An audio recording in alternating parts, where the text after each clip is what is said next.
apart from family support, is the support of other parents.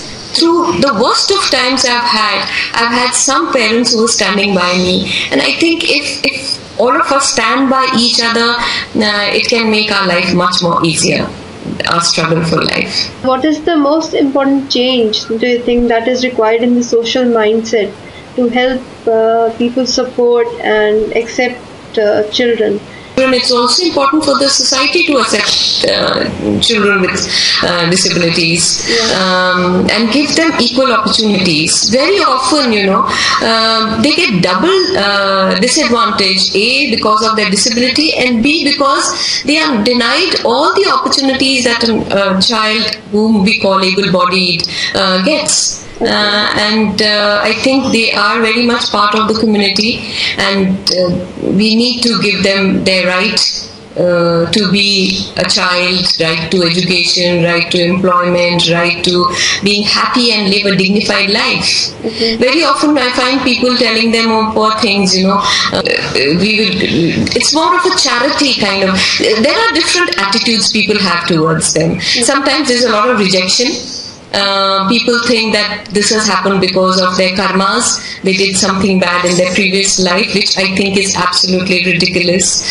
Sometimes when we get children into mainstream schools, a lot of parents object, saying that, it will have negative effect on my child, and so they tell the management not to take in children with disabilities because their children would imitate their behaviors and get affected. And I always tell them that, there are such beautiful aspects of their life that would actually teach a lesson to the other children, rather than have something negative. And if it's a small thing, like when sometimes because they have a slurred speech or their walk is not proper, some children copy them, but it's a short-term thing.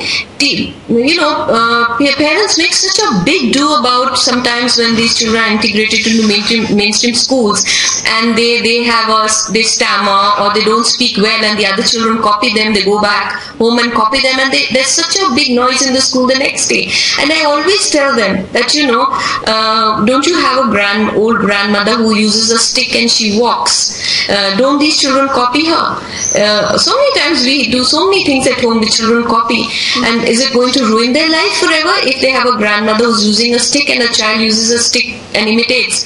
Is it going to ruin the child's life? I think we have to be more careful about the father smoking in front of the child. That may have more negative impact than a disabled child sitting in his class. And just because the child cannot speak, it's just a temporary thing. They copy the child, and in fact it brings out such beautiful aspects of their life. They learn not only to accept them and to be part of the community, and I think this is the best way we can celebrate diversity. We all need to, I think Rabindranath Tagore said, the idea is not how to change. The idea is how to live together with all the diversities. And I think we really need to all learn to live together with all our diversities. We don't have to change ourselves to be all alike. Yes, that's very important. Yeah, I think these are biases, and I find children don't take time, they don't discriminate. It's only as adults we impose our biases, and it's not just for disability, it's for many other things.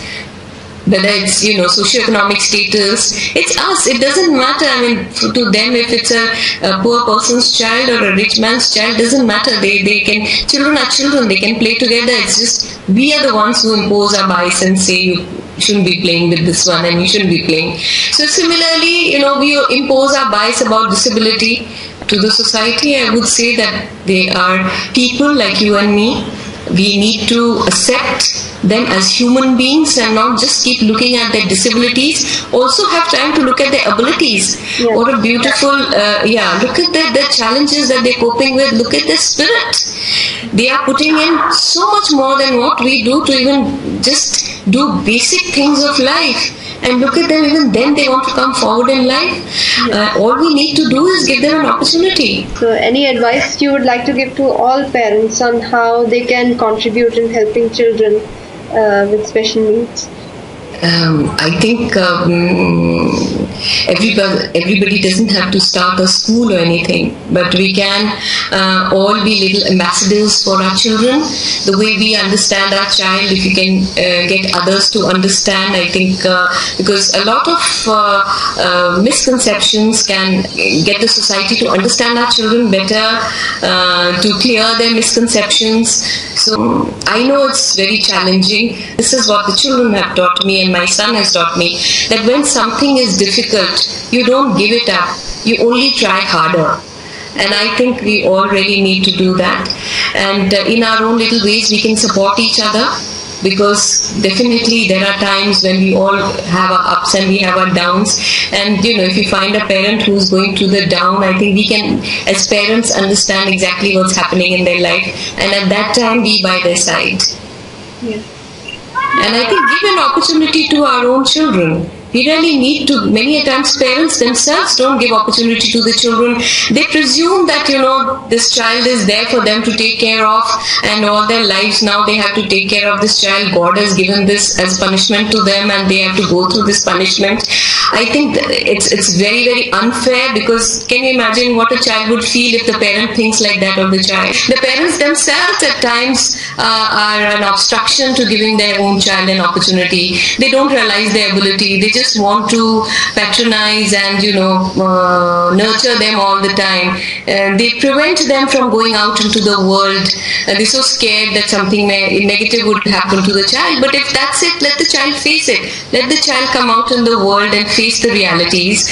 Very often parents are overprotective and they don't let them come out. And, you know, when it comes to going out for a job, they say, why does the child have to work? We have saved enough for their future. It's not that. The child has to feel they can contribute something. Yeah. So, you know, even parents need to have the right attitude.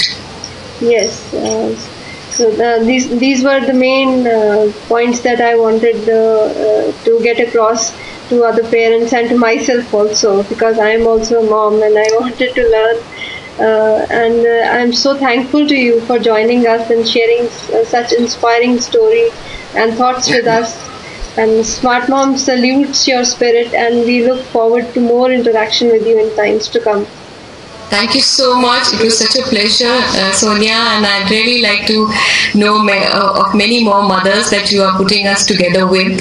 And keep up the good work. It really helps knowing people and knowing their stories. Thank you so much. Welcome. Thank you so much.